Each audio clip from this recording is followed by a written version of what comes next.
আমরা একটা বড় রাজনৈতিক দল করি। এই রাজনীতিতে লক্ষ লক্ষ কর্মী আছে, প্রতিটা কনস্টিটিউন্সিতে হাজার হাজার নেতাকর্মী রাজনীতি করে। স্বাভাবিক কারণেই সবাই চায় কেউ এমপি হবে, কেউ কমিশনার হবে, কেউ মেম্বার হবে, কেউ চেয়ারম্যান হবে। এটা স্বাভাবিক ঘটনা, মানুষের চাওয়া কিন্তু অপরাধ না। এবং দলে কিন্তু প্রতিযোগিতা থাকা ভালো। দলে যদি প্রতিযোগিতা থাকে তাহলে সেখানে একনায়কতন্ত্রের জন্ম হয় না। কাজেই আমি এই সমস্ত প্রতিযোগিতাকে আমি সাদরে গ্রহণ করি এবং আমি নিজেও প্রতিযোগিতায় থাকতে চাই।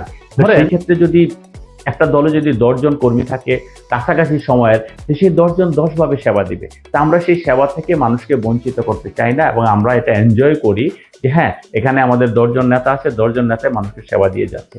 তো আমি বিশ্বাস করি মানুষ সেই সেবা পেয়ে মানুষের আচরণে, মানুষের অ্যাক্টিভিটিস, মানুষের কর্ম এবং মানুষের ত্যাগ এগুলো সমন্বয় করে বিচার বিশ্লেষণ করবে যে কে যোগ্য। তা আমি বিশ্বাস করি এই এলাকার মানুষ আমাকে, ঢাকা 18 মানুষ আমাকে আস্থায় রেখেছে এবং আস্থায় রাখবে, কারণ আমি সার্বক্ষণিক জনগণের পাশে ছিলাম, আছি এবং আমি তো থাকবো ইনশাল্লাহ।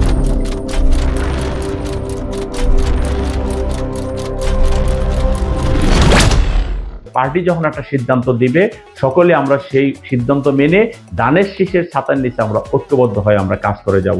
এখানে যখন কোনো ব্যক্তিকে নমিনেশন দল দিয়ে দেয়, যেমন আমি যখন 2020-এ মনোনয়ন পেয়েছি, এখানে অনেকে মনোনয়ন চেয়েছিলেন কিন্তু সবাই কিন্তু কাজ করেছে। আগামী দিনও ইনশাল্লাহ যদি এরকম মনোনয়ন ফাইনাল হয়ে যায় আর দল যদি ইনশাল্লাহ আমাকে মনোনীত করে, আমরা সকলে মিলে ঐক্যবদ্ধভাবে কাজ করব এবং ধানের শীষকে বিজয়ী করার জন্য আমাদের যার যেখানে যতটুকু শক্তি আছে, দেশনেত্রী বেগম খালেদা জিয়ার হাতকে শক্তিশালী করার জন্য, তারেক রহমানের হাতকে শক্তিশালী করার জন্য আমরা কাজ করে যাব। আমার বিশ্বাস শহীদ রাষ্ট্রপতি জিয়াউর রহমানের কর্মীরা, দেশনেত্রী বেগম খালেদা জিয়ার কর্মীরা, তারেক রহমানের কর্মীরা কখনো ব্যক্তির স্বার্থে বিভক্ত হবে না। দলের স্বার্থে সবাই ঐক্যবদ্ধ থাকবে এবং ঐক্যবদ্ধভাবে কাজ করবে।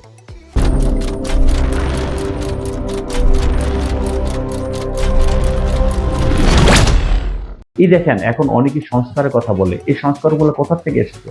এই সংস্কারগুলো কিন্তু আমরা এখন দেইনি। আমাদের পার্টির ভারপ্রাপ্ত চেয়ারম্যান জনাব তারেক রহমান 13 জুলাই 2023-এ কিন্তু এই সংস্কার ডিক্লেয়ার করেছেন, ঘোষণা করেছেন। অর্থাৎ সংস্কার যে রাষ্ট্রে করা দরকার সেটা কিন্তু বিএনপি প্রথম বলেছে। আর আজকে 5ই আগস্টের পরে অনেকে সংস্কারের কথা বলছে।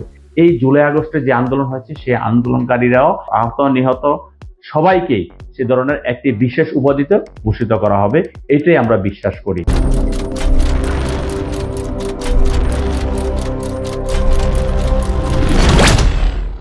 আমরা অনেকেই বলে থাকি জুলাই আগস্ট আন্দোলনই শেষ হয়ে গিয়েছে। নো, যখন 2008-এ হাসিনা ষড়যন্ত্র করে একটি নির্বাচনের মাধ্যমে ক্ষমতায় আসলো, এই ফেসিবাদের রূপ তার ভিতরে দেখা দিল, তার পরবর্তী থেকে কিন্তু আমরা আমাদের এক পা জেলখানায় এক পা আন্দোলনে আমরা মাঠে ছিলাম। আপনার হাসিনা বা আওয়ামী লীগ কোনোদিনও চায় নাই যে জনগণ ভোট কেন্দ্রে যাক, কারণ জানে তারা জনগণ যদি ভোট কেন্দ্রে যায় আর যদি ভোট দিতে পারে তাহলে কখনো আওয়ামী লীগের পক্ষে ভোট দিবে না, কারণ তারা জনগণের জন্য কখনো কিছু করে নাই।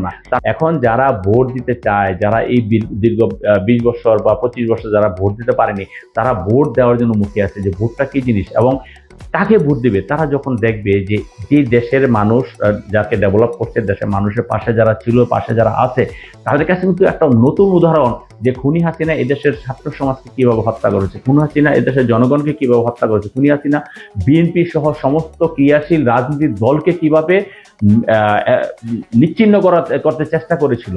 এবং এই যে 60 লক্ষ লোক মামলার শিকার হয়েছে, 60 লক্ষ কর্মী মামলার শিকার হয়েছে, তার মানে প্রতিটি ঘরে ঘরে মানুষের মামলার শিকার আছে এবং প্রতিটি ঘরে ঘরে মানুষ নির্যাতন নিপীড়নের দৃষ্টান্ত আছে।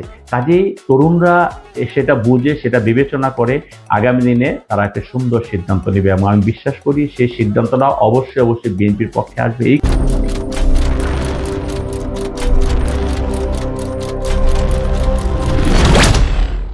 আমরা বলতে চাই যে এই হাসিনা এই দেশে যে অন্যায় করেছে, নির্যাতন করেছে, নিপীড়ন করেছে, দুর্নীতি করেছে, যে ফেসিবাদী আচরণ করেছে, আমাদের নেতাকর্মীদেরকে হত্যা করেছে, গুম করেছে এবং জুলাই আগস্টে যে হত্যাকাণ্ড ঘটিয়েছে সেখানে আমাদের 422 জন নেতাকর্মী আমাদের নিহত হয়েছে। তা আমরা আশা করব যে বাংলাদেশে একটি সুন্দর সুষ্ঠু নির্বাচন হবে এবং সেই নির্বাচনের পরে একটি জনগণের প্রতিনিধিত্বকারী একটি সরকার আসবে। সেই সরকার এসে এই সমস্ত অপকর্মের বিচার করে একটি মানবিক এবং গণতান্ত্রিক বাংলাদেশ গড়ার জন্য তারেক রহমান যে চেষ্টা করেছেন, এদেশের জনগণ আমাদের পার্টি ভারপ্রাপ্ত চেয়ারম্যান জনাব তারেক রহমানকে সহযোগিতা করবে এবং উনি যে কর্মসূচিগুলো প্রণয়ন করতেছেন একটি মানবিক রাষ্ট্র সৃষ্টি করার জন্য, একটি মানবিক রাষ্ট্র গঠন করার জন্য, গণতান্ত্রিক রাষ্ট্র গঠন করার জন্য আমরা সবাই ঐক্যমত্যের ভিত্তিতে আমরা সেটা করব। এবং এই দেশে এই সমস্ত বিশেষ করে জুলাই আগস্টে হত্যাকাণ্ড এবং গুম খুন নিয়ে কোনো বিরোধ থাকবে না, সবাই এক প্ল্যাটফর্মে আসবে এবং একইভাবে কাজ করবে। প্রতিটা হত্যাকাণ্ডের বিচার বাংলাদেশ মাটিতে ইনশাল্লাহ হবে এবং প্রতিটা অনিয়ম দুর্নীতির বিচার বাংলাদেশে হবে।